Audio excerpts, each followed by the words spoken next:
Hello guys, ഞാനിന്ന് നിൽക്കുന്നത് ഇടുക്കി ജില്ലയിലെ പ്രശസ്ത ക്രിസ്ത്യൻ ദേവാലയമായ പട്ടുമല പള്ളിയിലാണ്. ഇടുക്കി ജില്ലയിൽ കോട്ടയം കുമളി റൂട്ടിൽ പീരുമേട് ഗ്രാമപഞ്ചായത്തിൽ സ്ഥിതി ചെയ്യുന്ന പ്രശസ്തമായ പരിശുദ്ധ മാതാവിൻ്റെ നാമധേയത്തിലുള്ള ദേവാലയമാണ് ഈ കാണുന്ന പട്ടുമല പള്ളി. പള്ളി അന്വേഷിച്ച് നമ്മൾ എങ്ങോട്ടും പോകേണ്ട, റോഡിൻ്റെ സൈഡിൽ തന്നെയാണ് പള്ളിയുള്ളത്. കാണാൻ അതിഗംഭീരമായൊരു പള്ളിയാണ് പട്ടുമല പള്ളി. ഇടുക്കിയിലെ തന്നെ ഏറ്റവും പ്രശസ്തമായ ക്രിസ്ത്യൻ തീർത്ഥാടന കേന്ദ്രമാണ് പട്ടുമലപ്പള്ളി. ഈ പള്ളിയിലേക്ക് വരാനുള്ള വഴി എന്ന് പറയുന്നത് ഇടുക്കി ജില്ലയിലെ പീരുമേട്ടിൽ നിന്ന് വരുന്നവരാണെങ്കിൽ 8 കിലോമീറ്റർ ദൂരവും തേക്കടയിൽ നിന്ന് വരുന്നവരാണെങ്കിൽ 24 കിലോമീറ്റർ ദൂരം സഞ്ചരിക്കേണ്ടതുണ്ട്.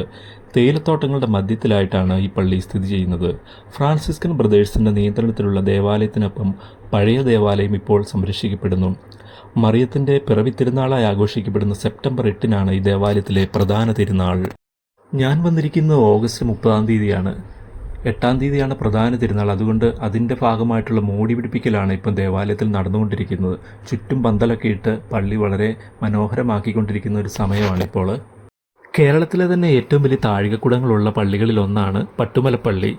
ഈ പള്ളി പണി തീർത്തിരിക്കുന്ന മുഴുവൻ ഗ്രാനൈറ്റിലാണ്. ഈ പള്ളിയുടെ സൈഡിലായി ഇങ്ങനെ മരത്തിൻ്റെ ശിഖരങ്ങളിൽ കൊന്ത നേർച്ചയായി കെട്ടിയിരിക്കുന്നത് കാണാം. മനസ്സിലൊരു ആഗ്രഹം ഓർത്ത് കൊന്ത കെട്ടി മാതാവിനോട് പ്രാർത്ഥിച്ച് മാതാവിൻ്റെ മധ്യസ്ഥം ലഭിക്കുമെന്ന് വിശ്വസിക്കപ്പെടുന്നു. ഭക്തർ അർപ്പിച്ചിരിക്കുന്ന 100 കണക്കിന് ജപമാലകളാണ് ഈ മരത്തിലുള്ളത്. പട്ട് നേർച്ചയാണ് ഈ പള്ളിയിലെ പ്രധാന ഒരു നേർച്ച എന്ന് പറയുന്നത്. പട്ട് നമുക്ക് ഇവിടുത്തെ സ്റ്റോറിൽ നമുക്ക് വാങ്ങാനായിട്ട് ലഭിക്കുന്നതാണ്. ഈ പള്ളിയുടെ തൊട്ടടുത്ത് തന്നെയായിട്ട് ഒരു ഗ്രോട്ടോ ഉണ്ട്. ആ ഗ്രോട്ടോ സ്ഥാപിക്കുന്നതിനുള്ള കാരണം ഞാൻ പറയാം.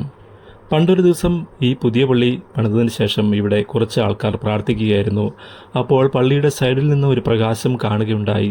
പ്രകാശം എന്താണെന്ന് നോക്കിയപ്പോൾ മാതാവിൻ്റെ ഒരു രൂപം അവിടെ കാണുകയുണ്ടായി. അതിനുശേഷമാണ് ഒരുപാട് ആൾക്കാർ പട്ടുമലയിൽ എത്തിച്ചേർന്നത്.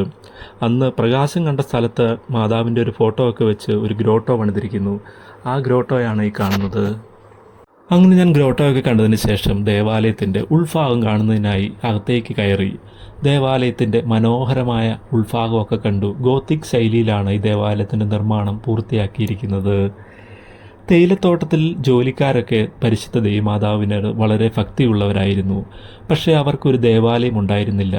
അങ്ങനെ 1980-ൽ ഫ്രാൻസിസ്കൻ മിഷണറിയാണ് ഒരു ചെറിയ ചാപ്പൽ ഇവിടെ നിർമ്മിച്ചത്. അതിനുശേഷം 1998-ലാണ് ഈ കാണുന്ന വലിയ പള്ളി സ്ഥാപിച്ചത്.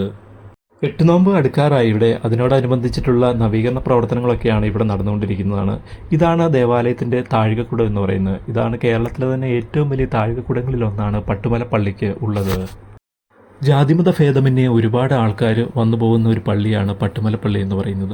പട്ടുമല എസ്റ്റേറ്റിനോട് ചേർന്നിട്ടുള്ള പള്ളിയാണ് പട്ടുമലപ്പള്ളി. എസ്റ്റേറ്റിലെ ഒരുപാട് തൊഴിലാളികളൊക്കെ ഈ പള്ളിയിൽ വരാറുണ്ട്. ഇതാണ് പള്ളിയിലേക്കുള്ള പ്രധാന കവാടം എന്ന് പറയുന്നത്. ഈ കവാടത്തിലൂടെ നമുക്ക് ഉള്ളിലേക്ക് സഞ്ചരിച്ചു കഴിഞ്ഞാൽ വാഹനങ്ങൾക്കൊക്കെ പാർക്ക് ചെയ്യാനുള്ള സൗകര്യമൊക്കെ അവിടെ ഒരുക്കിയിട്ടുണ്ട്. പട്ടുമല എസ്റ്റേറ്റ് എന്ന് പറയുന്നത് സാധാരണ തോട്ടം തൊഴിലാളികളൊക്കെ കൂടുതലായി വസിക്കുന്ന ഒരു സ്ഥലം കൂടിയാണ്. അതിനാൽ തന്നെ ഇവിടെ വലിയ ഹോട്ടലുകളും കാര്യങ്ങളും ഒന്നുമില്ല. എന്നാലും ചെറിയ രീതിയിലുള്ള ചായയും ചെറുകടിയൊക്കെ കഴിക്കാനുള്ള സൗകര്യങ്ങൾ മാത്രമേ ഇവിടെയുള്ളൂ. അപ്പോൾ വീഡിയോ ഇഷ്ടപ്പെട്ടാൽ ദയവായി ലൈക്ക് ചെയ്യുക, സബ്സ്ക്രൈബ്